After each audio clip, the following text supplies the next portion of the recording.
Okay, I wanted to go over some things with you today, dealing with price earnings ratio in buying real estate.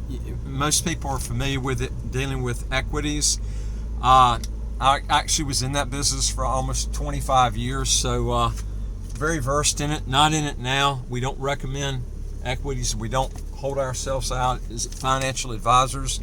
I'm actually in the citizenship by investment business, but I wanted to give you some tips when you're buying properties in St. Kitts, how you can actually relate that to price earnings ratios like with equities, because although there are different types of investments, as far as profits and earnings and things like this, you can relate to them similar. So I wanted to go over that with you and give you an explanation of how it works. Also, folks, if you want to legally get your income taxes to zero, how to get a second passport as quick as 45 days, do 3 things. Hit the subscribe button on the right of your screen. You'll get new videos automatically, and don't forget, hit that notification bell next to it. And I would like to hear from you. If you got a question or comment, put it below. And number 3 is go to our website, www.citizenshipquickly.com, and just ask for some help. Okay? Now, basically, price earnings ratio is taking the share price and you're actually dividing it by the earnings itself.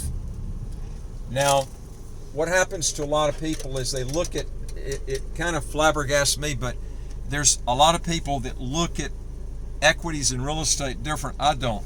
I mean, I look at them the same way. You go out here and you look at companies like Amazon that's selling at 60 times earnings, yet people will buy that, but they wouldn't think at all about buying a property selling at 60 times earnings. It kind of floors me because it works the same way.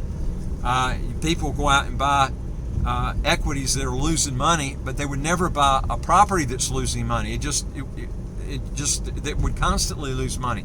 You don't see it, but you see it buying equities. I'm going to give you an example of a guy that just bought a house recently, and I'm going to give you an idea of the profits, the yield. You can look at the price earnings ratio, and you can kind of see a similarity on what I'm talking about here and how you can compare it. If you're an equity buyer and you're looking for value and stuff. John Templeton, one of the best investors that ever lived, one of the things he always talked about is you always want to try to get equities preferably under 15 times earnings. Good valuation would be 10 times earnings or below. That's like really good. And of course, certain industries are selling at different price earnings ratios depending on that industry. Oil industry is usually lower PE ratios.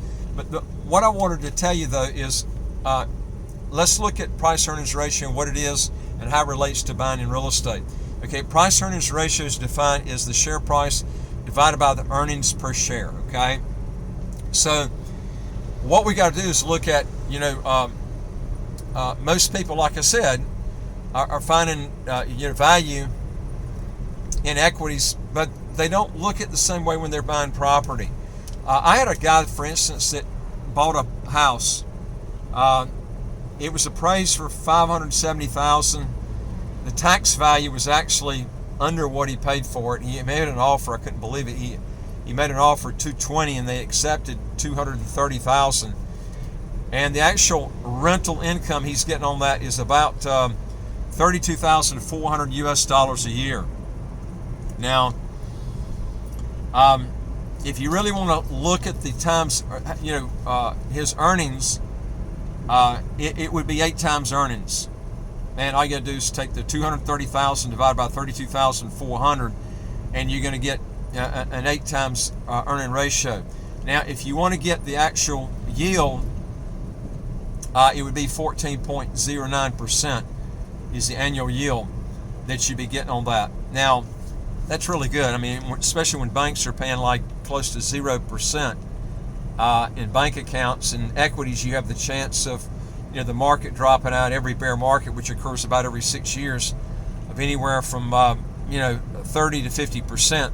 The one that occurred back in 2008 was about 55% drop from the high to the low with S&P 500, roughly that during that huge drop there. So, you got to look at yield, and of course the guy got a real good value on this, and the yield on this is going to be really good as far as price earnings and what he paid on the property. So you can do this also on property. People just don't relate it the same way. But these are some things that you want to look for is, price earnings when you're buying real estate, just like you do equities or anything else. Now, basically, if you're looking to buy property, you want to be looking for property in the best areas that are out there and the cheapest prices. That's what you want to be looking for. I have people sometimes come down here and they go in out of areas and they look for cheap and they don't think about roosters and crap like that. Remember, the laws are different here. Roosters are legal to have them in certain areas, and you're not going to see them in the resort areas. But there's people out there that are actually getting these properties and they buy them on the cheap, and there are roosters all over the place. You want to stick to nice areas that have a good value, and you want to stick to that. It's like, Warren Buffett used to say years ago, he still says it today, he used to look for these, equities that had, like he called them cigar butts. They had only 2 or 3 more puffs left on them. He'd find on the side of the street. It's like picking that up and trying to get 2 or 3 more puffs before that cigar went dead. And Charlie Munger, his partner, finally convinced him into, instead of trying to find something ultra cheap that really didn't have good value, and real estate's the same way. You want to get in an area that's nice, okay? And Charlie used to say, you're better off getting properties, instead of at a super cheap price, get a fair price, but buy, good value equities. Same way with real estate. You want to buy in nice areas, and you want to buy obviously you want a good price, and if you can get a 14% rate of return on your yield, that's incredible, not including the growth on the property itself.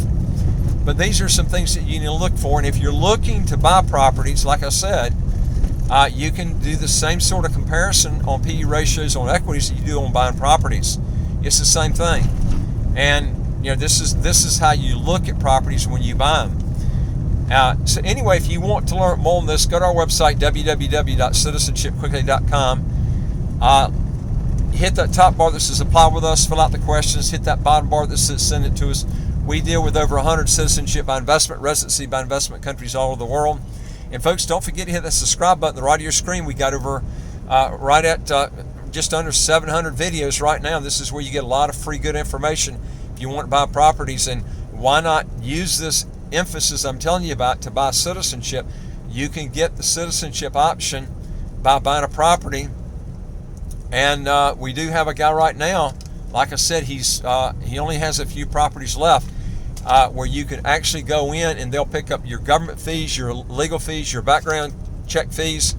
They pick up all 3 of those, which is a big cost if you buy a property out in this development. We actually package this with him. He's not doing this for everybody. I actually threw this out, packaged it with our company. So if you want to get citizenship, he's picking up a lot of these fees for you. This is the time to do it when the coronavirus is here, while they have all these deals, because you're not going to see this otherwise. I've never seen a developer throw out all these types of deals that are, where they're picking up everything on your fees. The 3 major fees, like I said, background check fees, legal fees, and government fees. Anyway, if we can help you folks, just go to our website again, www.citizenshipquickly.com, and I'll look forward to talking to you on the next video. Take care.